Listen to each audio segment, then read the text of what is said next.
And as Paul Brotherton explained, water is a particular resource because we cannot make it.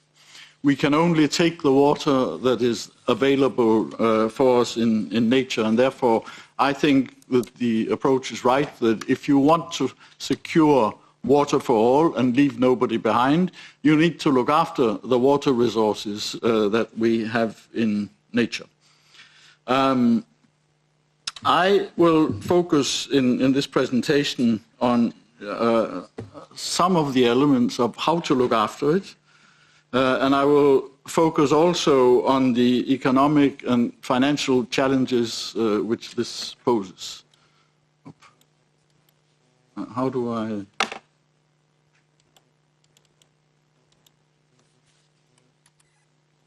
There we go. I will speak very little about the legal framework. This has already been elaborated by others. I will speak in particular about the implementation experience with the Urban Wastewater Directive, because urban wastewater is important in this context. I will say something about what I've found out about the future challenges for Galicia. I will speak about infrastructure needs in this context, and finally about economic aspects and funding. The relevant legal framework, I think you all know it. It's the Drinking Water Directive, the Urban Wastewater Directive, the Water Framework Directive, which we've heard about several times. The Floods Directive, I think, needs to be remembered in this context. It's more recent than the Water Framework Directive. And then I was very happy to hear that Veronica Manfredi put emphasis on the UN SDGs, the Sustainable Development Goals. There is a misunderstanding in many circles that the SDGs is something for developing countries. And as highlighted by Veronica, this is also something for us in Europe. There are challenges there, and I will come back to this. Overall objectives of legislation, I think we all know: protection of public health, protection of life and property, protection of the environment, water resources, nature. This is closely interlinked, as has also been highlighted, with nature protection and biodiversity, protection of economic activities that provide us with jobs, and leisure, of course. Why have I looked especially at urban wastewater treatment? Well, firstly, you cannot attain the objectives of the Water Framework Directive without urban wastewater treatment.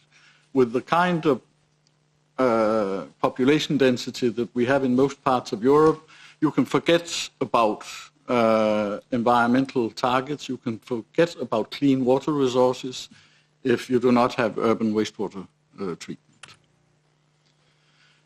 It helps secure not just that the water is clean, but also provision of a number of ecosystem services. Firstly, cheap and safe drinking water. If we did not have urban wastewater treatment, drinking water would be considerably more expensive than it is today to produce.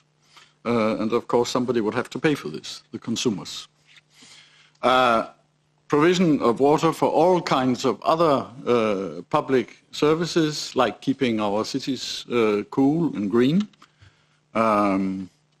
Provision of leisure, tourism services. Tourism is an important economic activity in many parts of Europe, and leisure is part of the quality of life.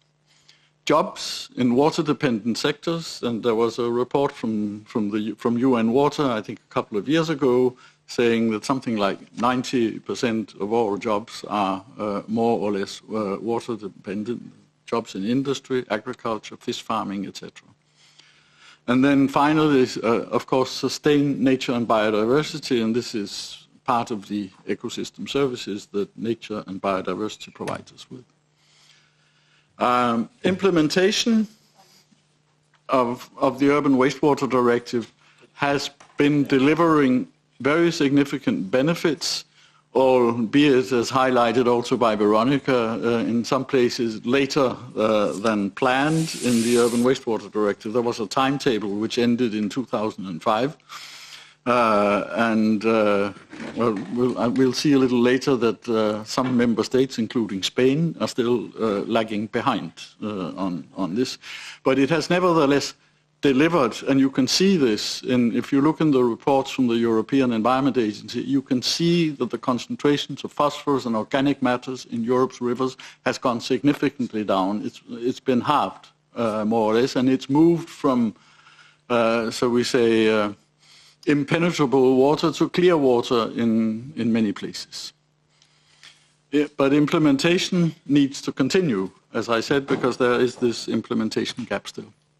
Here you see the line with Spain. You can see in the left-hand column there, the first column is collection or sewage collection system. And most countries are doing quite well. The blue is best. Spain is green, something like 97% almost of wastewater is collected as it should be. Only 84% is receiving secondary treatment, and only 68 or 67% of what should be receiving tertiary treatment is receiving that. And of course, this has implications not just for the water. You have eutrophication problems, I think, as you have in the Minho estuary. You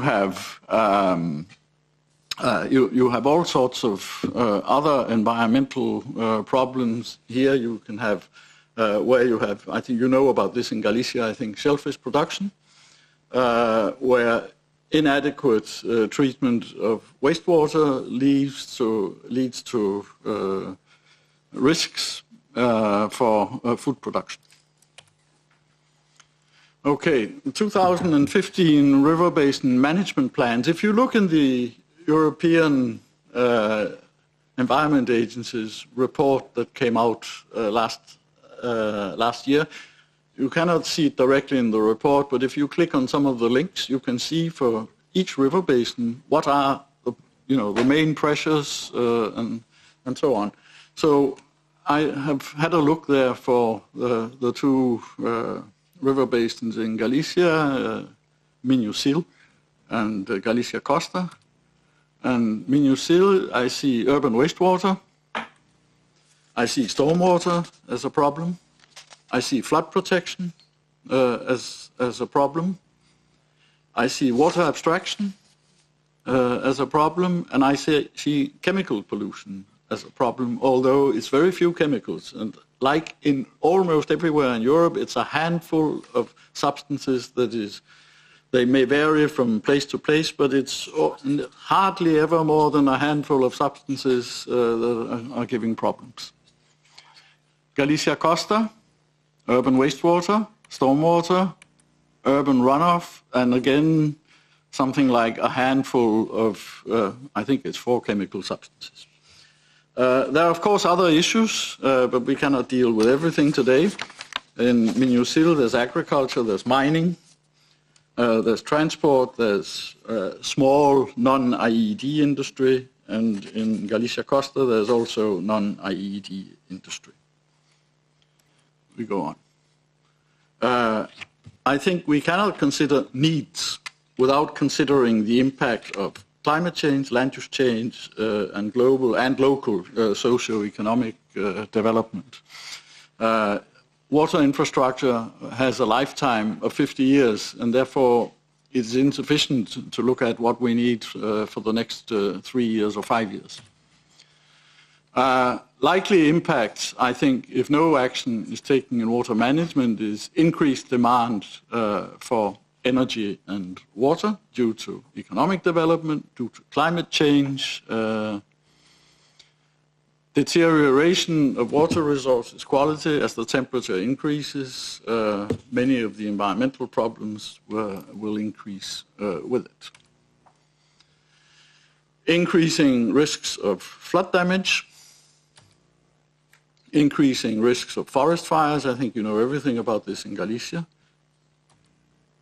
Seasonal water scarcity. Everybody knows that Galicia is a place where it rains a lot, but you will be surprised when you look at all, not only Galicia, but in other places where it rains a lot, that their projections show that there's likely going to be water scarcity. I think in Galicia probably summer and autumn seasonal water scarcity. And there will be, there's a typing mistake here, but there will be increases in drinking water production costs if one is not careful and if one does not control pollution, because when the water is more polluted, it will cost more to depollute it to the standards of drinking water. And there will be loss of ecosystem services with negative impacts on welfare and, as a consequence, also loss of jobs and growth. So I think there's all reason to take this seriously. Loss of ecosystem services would include significantly increased flood damage, further loss of jobs and growth, it's already been said, loss of ecosystem resilience, water retention and biodiversity, and forest fire. There's some repetition here. And why is this so important with ecosystem services? There are no estimates available for Europe about this. There are estimates for GDP, but there are no estimates for the value of ecosystem services in Europe. But there are global estimates. And this figure here shows, the left-hand column shows global GDP in I think in 2011, in 2007, purchasing power parity prices. And you can see the size of global GDP there, and you can see the size of ecosystem services. The light blue bit is the uncertainty in the estimate. But it's big. It is bigger, or at least the same order of magnitude as global GDP. And some of what is in ecosystem services, there's a bit of double counting here, reappears in GDP. So there's a huge welfare loss if we do not look after ecosystem services. Here's one example of the changes that will come. This comes from a JRC study, the Peseta 3 study. And you can see the left-hand column, if anybody still believes in the 2-degree climate change scenario, that is what the 2-degree scenario is going to give. Where it is red, there's going to be, and where it's orange, there's going to be more water scarcity.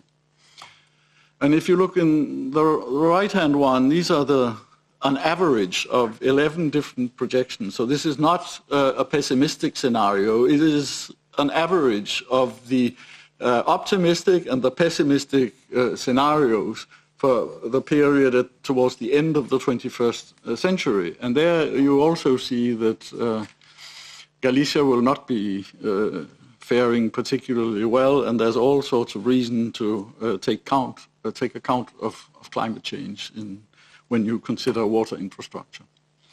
So the challenge is infrastructure for an uncertain future. I said there were 11 scenarios behind this, and they are quite different.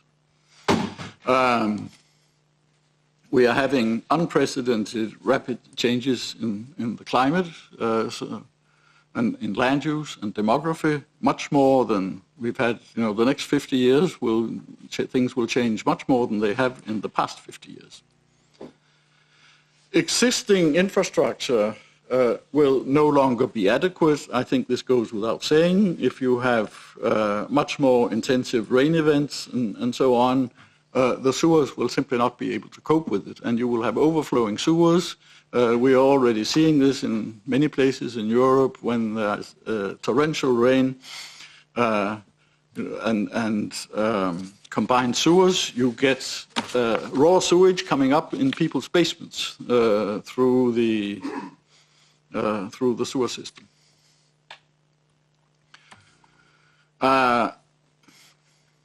And you need, of course, therefore, to reconsider infrastructure needs. So what should it consider? Obviously, public health, environmental quality, and flood risk. These are the things on which the existing systems are based. These are the reasons for which the existing water infrastructure was constructed. You need also to consider synergies with other urban services, for example, energy. You need energy and water efficiency. If you look energy, there's only so much energy to go around in the world. And if you look, we come back to the SDGs here. If the SDGs, what the SDGs and the calculations behind them are telling us is that we will be able to supply enough energy to the world, but you will have to increase energy efficiency. I think I can't remember whether you have to double it or increase it by 50%. And you will also need to increase water efficiency by 50%. Remember that there's a link between water and energy. So if you are going to produce more energy, you need to produce more energy with less water and increase the efficiency with which you produce water. You will need to increase the recovery of scarce raw materials. This is already being done in some places. Mining of phosphate in urban wastewater is increasingly being done in several places across Europe. You need to look at the water efficiency of the users of the water services. This needs to be promoted. This has to do with the dimensioning of the system, and therefore it is important for the planning, because if you are planning for 1 million cubic meters a day, it's not the same as if you are planning for 300,000 cubic meters of water a day. It's a different infrastructure that you need. You need to look at chemical pollutants and nutrients in wastewater. These will be exacerbated with climate change. And you need to look at food safety issues. We already mentioned the issue of shellfish production and fish farming, where, of course, there's a clear food safety issue if you are discharging wastewater which is not sufficiently hygienic. So, what would I say? I would say one of the issues that one needs to look at is choice of green wastewater infrastructure solutions. Paul Brotherton already spoke about this in the Duero. Examples of this are floodplains, biological corridors, wetlands, natural water retention, provision of cooling and shade in cities, which will be heating up with climate change. One of the advantages of this is that it provides multiple benefits. So it's not just a water benefit, it's all sorts of other benefits that go with it. Well-being, flood protection, self-purification capacity of water, water retention, etc., etc. And very importantly, it's suited to management of uncertainties. Let's take a concrete example. You are doing flood protection. The traditional answer to the traditional civil engineering answer to this is, we build a dam. And then the next question is, how big does this dam have to be? Well, it depends on your climate change scenario. So if you take the pessimistic scenario, you will need a very big dam and reservoir. If you take the optimistic scenario, you may not even need a dam. What can you do with green infrastructure solution? You can re-establish floodplains, reconnect wetlands, and so on, and this will absorb.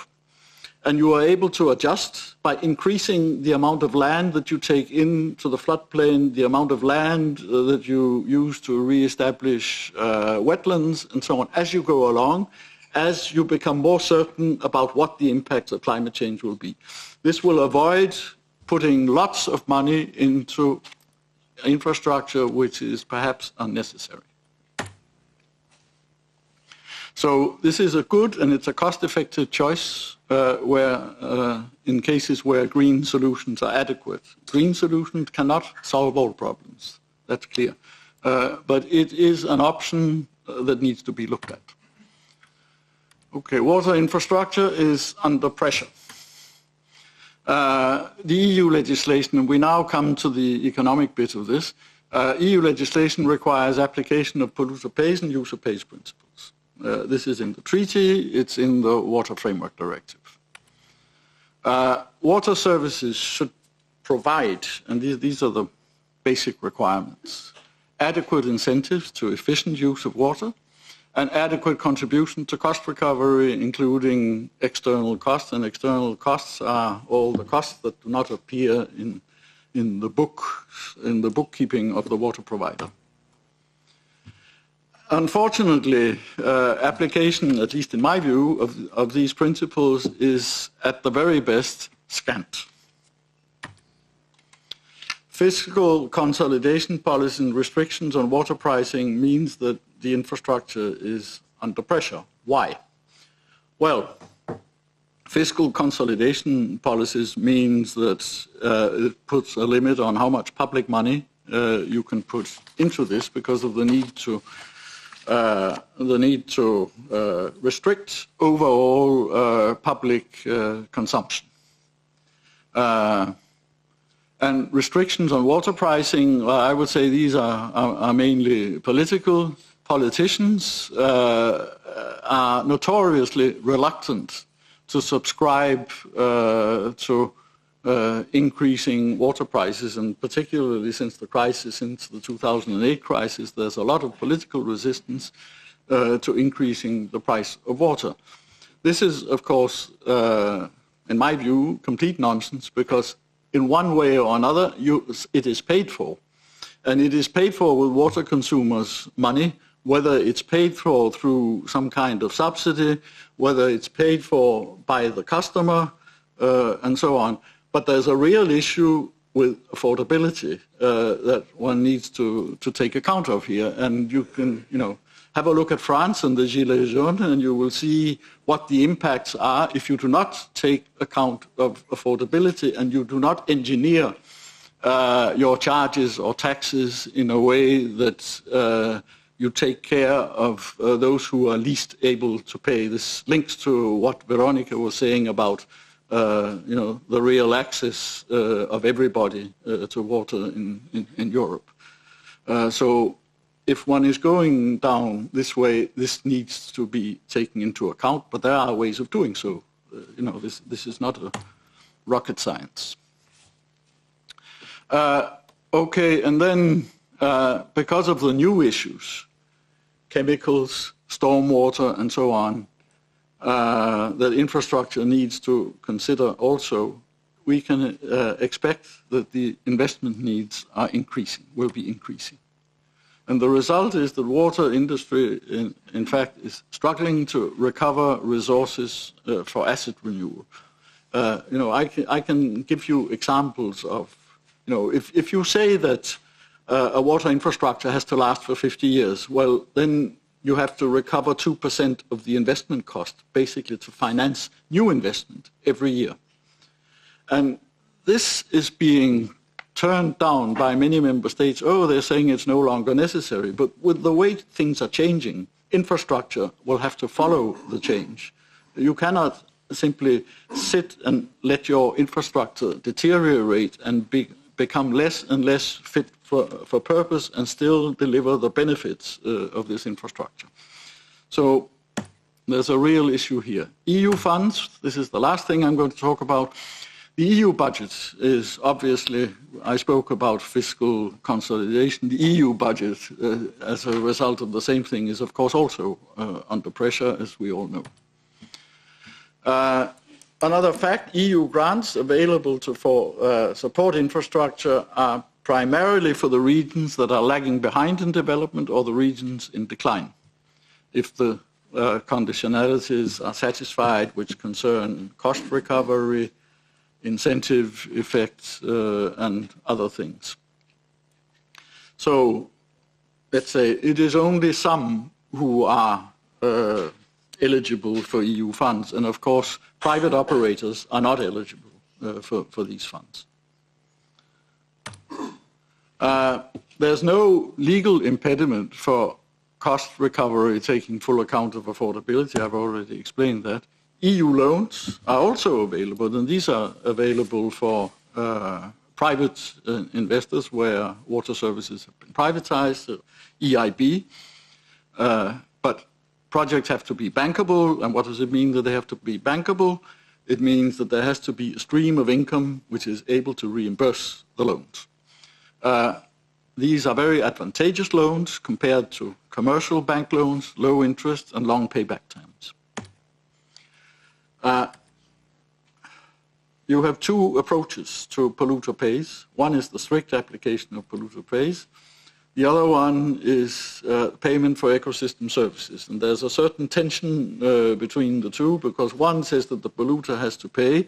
The other one says that, for example, you pay the farmer to compensate for costs, so that the farmer does something which is good for ecosystem services.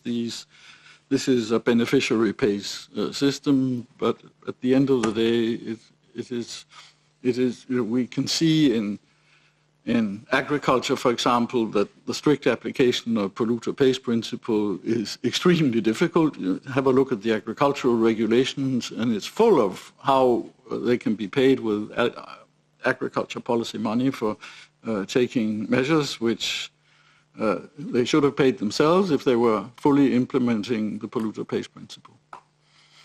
But it also goes not just for agriculture, other things with highly fragmented benefits like fish passes in rivers. It can be difficult to find finance for those, because who are you going to make to pay for the fish pass? If you don't, you can introduce a water charge, but if there's no political appetite for that, how are you going to reimburse the loan to pay for a fish pass? So, there are two issues. Is there an identifiable user or beneficiary to charge? Or if there is an identifiable beneficiary, this could be financed either by an EU grant or by a loan, as I already explained. But if there's no beneficiary, then things become difficult, as I also said. So, question one, and I think this is, I see that Rosanna from DG Regio is here. Maybe she can say something about this.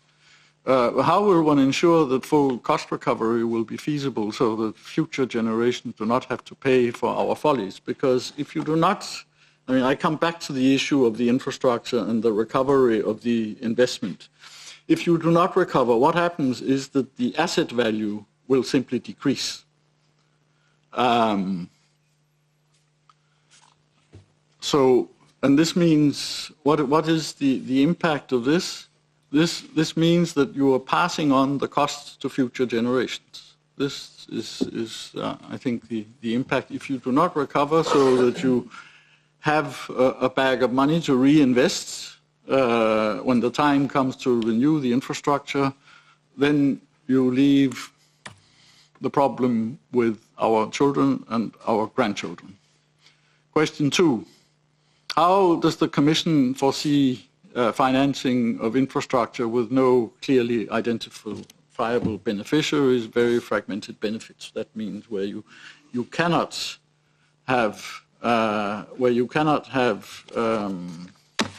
get loans because you don't know where to charge. So how would cost recovery work for such infrastructure? Thank you for your attention.